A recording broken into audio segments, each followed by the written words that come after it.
เช่นผ้าห่มเฮาขายดีเด้มื้อนี้ก็ได้ตั้งบักหลายผืนข่อยว่าสิหาของมารีวิวเพิ่มนะเพราะว่าคันแม่นเฮารีวิวเพิ่มปุ๊บนี่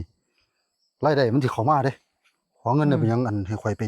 สั่งของมารีวิวเพิ่มแหน่ เนาะเจ้าสิไปซื้ออีหยังมาล่ะ ไว้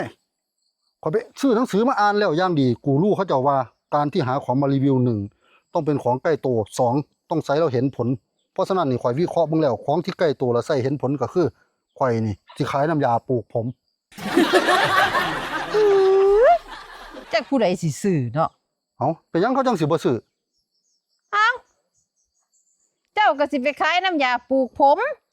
แต่ว่าหัวเจ้าล้าน เอ้า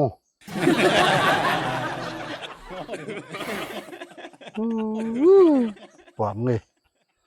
หัวล้านมันขายน้ำยาปลูกผมบ่ได้ซั่นบ่ บ่ เนี่ย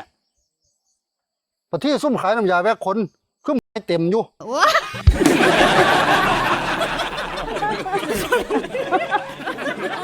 ผู้ลางคนเพิ่นห่วงแตะแวกขนสิได้แลกับขนแขนขนขาเพิ่นดำเปื้ออยู่ เขาคือขายได้คือมีคนสั่งเขาอยู่ซั่นน่ะคือบ่เห็นเขาติ ว้าย ข่อยนี่หัวล้านนี่ซื้อมันขายน้ำยาปลูกผมตัวให้ดีข่อยเอามาปลูกแล้วผมข่อยหลายคนให้ซื้อตัวตั้งเจ้านี่แฮงสิรีวิวได้นี่เจ้าสั่งมารีวิวเด้อข่อยสิบอกอันนึง สร้างอีหยัง ตะก้อข้อปาก